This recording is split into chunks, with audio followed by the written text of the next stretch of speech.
एक वो उसमें सवाल हुआ कि नादे अली के बारे में, इसमें हनीफ कुरैशी साहब को मैंने सुना, बाकी तो वही समझ नहीं आती कि या तो फेसबुक के ऊपर जो लगे हैं उन्होंने काट काट के लगाए हैं, बाकी तो नज़र ही मुझे कोई नहीं आया। अच्छा, वो उन्होंने नादे अली के बारे में कहा जी कि शाह वलीउल्लाह मुअज़्ज़ज़ दिल्ली का हवाला दिया, जिनको ये सारी फ़िरके अपना इमाम मानते हैं, और उन्होंने कहा जी उनका ये वजीफ़ा था, और उन्होंने कहा जी 1100 औलिया का ये वजीफ़ा था नादे अली। कोकम नानी उकाड़वी साहब ने भी कुछ गालबन बोले तो उन्होंने बुखारी मुस्लिम की कौन सी हदीस का नंबर बताया नादे अली का, या कुरान में इय्याका नअबुदु व इय्याका नस्तईन की किसी तफसीर में किसी हदीस आई हो नादे अली की? नहीं, नादे अली की किसी एक लाइन का उन्होंने नहीं ना बोला। कोकम नानी साहब ने जब लुकमा दिया उन्होंने कहा नहीं, कहते हैं ये सनद में ये अल्फाज नहीं है, इसलिए मैंने ये नहीं बोले। नहीं, वो सनद कौन सी? शाह वलीउल्लाह दिल्वी वो नहीं बताई उन्होंने। तो जब है ही नहीं एक चीज, बेसनद है, लावारस किस्म की एक रवायत है, उसके ऊपर आप मुझसे सवाल कर रहे हैं। मुझसे सवाल करें कुरान हदीस में है, मैं कहता हूँ बिल्कुल झूठ बोला है, कोई नहीं है। बाकी राज शाह वलीउल्लाह दिल्वी पे मेरा मसला नंबर 113 रिकॉर्डेड है। वो तो मुहद्दिस थे। जी मैं सुन रहा हूँ ना, मुहद्दिस बाद में बने, वो हम भी बरेलवियों के मुहद्दिस रहे हैं। दावत इस्लामी में 10 साल मैं भी पगड़ी बांधता रहा हूँ, उस जमाने में भी मैं मुहद्दिस था। अब मैं जो वो मुसलमानों का मुहद्दिस हूँ। मसला है उनकी जिंदगी में भी पीरियड है। शाह वलीउल्लाह दिल्वी ने हुज्जतुल बालिगा में लिखा है कि मेरी जिंदगी में मुख्तलिफ पीरियड्स आए हैं जिसमें उन्होंने लर्न किया। एंड पे उन्होंने ख्वाब में देखा कि नबी अलैहिस्सलाम और सैयदना हुसैन अलैहिस्सलाम आए हैं और हुसैन अलैहिस्सलाम ने उनको एक कलम दिया है। तो उनका मैंने इससे ये समझा कि मैं जो कुछ मतलब समझा है वो दीन के लिए, उसमें तो उन्होंने अपनी सारी पुरानी बातों से रुजू किया है, मज़ारों को कंडेम किया है, कब्रों से मांगने को कंडेम किया है। तकलीद को शाह वलीउल्लाह दिल्वी ने हुज्जतुल बालिगा में लिखा है कि उम्मत की बड़ी गुमराहियों में से एक इमामों की तकलीद है। पहले वो अपने आप को हनफी कहते थे, कब्र परस्ती करते थे, सब कुछ था। उनकी जिंदगी में फेजेज आई हैं। अगर उस जमाने में उन्होंने नादी अली का है तो हम भी नमाज़ गौसिया पढ़ते रहे किसी जमाने में, उससे क्या फर्क पड़ता है? अब हम तौबा कर चुके हैं। तो मसला ये है कि आप शाह वलीउल्लाह दिल्वी की जिंदगी की वो आखिरी किताब दिखाएं, फिर हम शाह वलीउल्लाह पे हमसे फतवा लें। आप फिर भी हम मानेंगे कोई नहीं, शाह वलीउल्लाह कोई पैगंबर साहबी नहीं है, फिर ਅਸੀਂ शाह वलीउल्लाह तो फतवा लावांगे।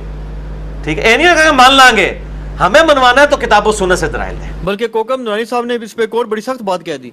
उन्होंने कहा जी देखें हजरत अली की मोहब्बत तो ईमान की निशानी है। बेशक उन्होंने कहा जी हमारा इसमें इख्तिलाफ ही कोई नहीं, जो तो कहते हैं हजरत अली से मोहब्बत रखते हैं वो मोमिन है, वो नादे अली पढ़ेंगे। कहते हैं जो मुनाफिक है ना उनको हमने वैसे पढ़ने देनी। बिल्कुल ठीक है, उस पे शिया भी बड़ा। ओहो जनाब, बिल्कुल जनाब, मैं इसकी पक्की मेरे प्यारे कोकम नूरानी साहब, इसका जवाब हमसे लें कि जो हजरत ईसा से मोहब्बत रखेंगे वो हजरत ईसा को अल्लाह का बेटा मानेंगे, जो हजरत ईसा से मोहब्बत नहीं रखेंगे वो अल्लाह का बेटा नहीं मानेंगे। ईसाई तो यही कहेंगे।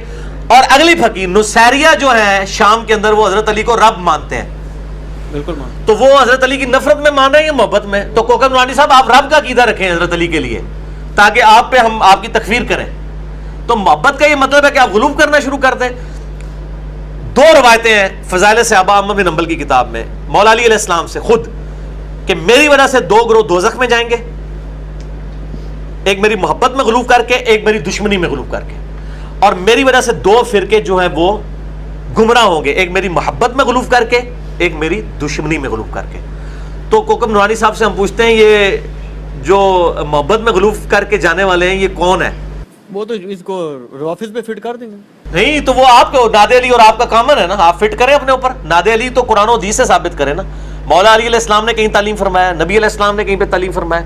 आपने तो कहा या हय्यू या कय्यूम बिरहमतिका अस्तगीथ। मौला अली भी अल्लाह को पुकारते थे। मौला अली का मानने वाला वही है जो अल्लाह को पुकारे। और ये मौला मौला बार बार आ रहा है, होता है किसी टेढ़ी पीड़ हो जाए, हदीस से मुतवातिर है, मन कुन्तु मौला हूँ फहादा अलीयुन मौला हूँ। जिसका मौला मैं, उसका मौला अली, यानी जिसका जिगरी यार मैं, उसका जिगरी यार अली। शाह जी उस पर टुर ना पाइयो, लेकिन चूंकि मौला अली का जिक्र आया तो फिर सही मुस्लिम के हदीस अली से मोहब्बत नहीं रखेगा मगर मोमिन, अली से बुग़्ज़ नहीं रखेगा मगर मुनाफिक। 240 नंबर सही मुस्लिम। पॉम्फलेट शायद दिखा दो जी। वाक़या करबला का हकीकी पस मंज़र 72 सहीहुल इस्नाद हदीस की रोशनी में अहले सुन्नत की किताबों से 200 रवायतें मैंने जमा की हैं। पूरा सुन्नियत का मुकदमा, मौला हसन हुसैन मौला अली का दिफा किया है। नासबियों के ताबूत में ऐसा कील ठोका है कि जो खिलाफत ममलूकियत ने भी नहीं ठोका था। तो फिर अब अल्हम्दुलिल्लाह उर्दू में भी है, अरबी में भी है, हिंदी में भी है, इंग्लिश में भी है, और शाह जी खामोशी इख्तियार